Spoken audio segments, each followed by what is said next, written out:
For this given differential equation, it has already identified that the roots for an equivalent auxiliary equation are imaginary.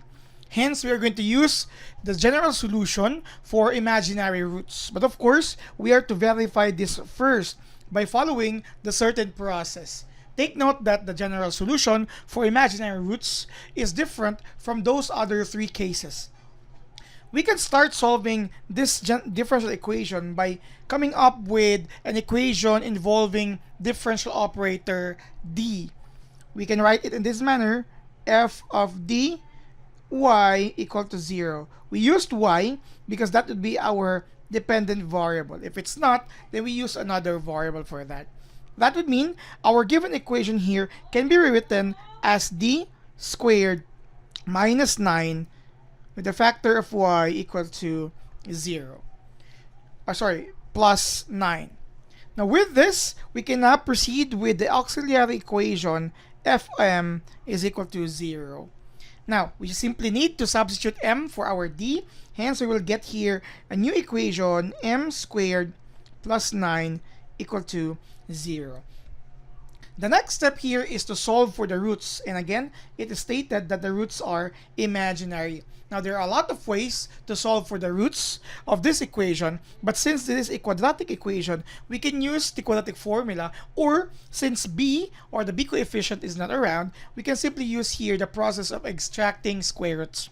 The process will involve moving the constant on the other side. Hence, it will become minus 9. Then, we take the square root of both sides. M is equal to plus minus square root of negative 9. As you can see, we have a square root here of a negative number. And if even you're going to simplify it like this, the square root of 9 times negative 1, you still have negative 1 here, which will give us, again, imaginary roots. If we are to continue this, we will get here the result of our roots. M is equal to plus minus the square root of 9 is 3, and then you have here the square root of negative 1, which in turn simplified further into m is equal to plus minus 3i, where I is the square root of negative 1, an imaginary number. Hence, again, we have verified that the roots here are imaginary. Now, since we are done solving with the roots, now it's our time to show our general solution.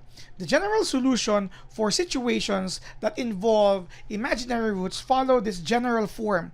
Y, our dependent variable, is equal to e to the power of ax times c sub 1 cosine of bx plus c sub 2 sine of bx. Okay, where our a and b are taken from our roots here. Expressed in this manner, if our roots are expressed as a plus minus bi, we will get our a and our b to substitute in this given general solution.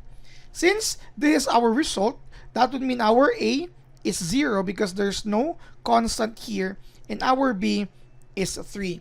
So, plugging it in on the general solution, our solution for this given differential equation is y equal to e to the power of 0x times c sub 1 cosine of b, which is a 3x, plus c sub 2 sine of 3x.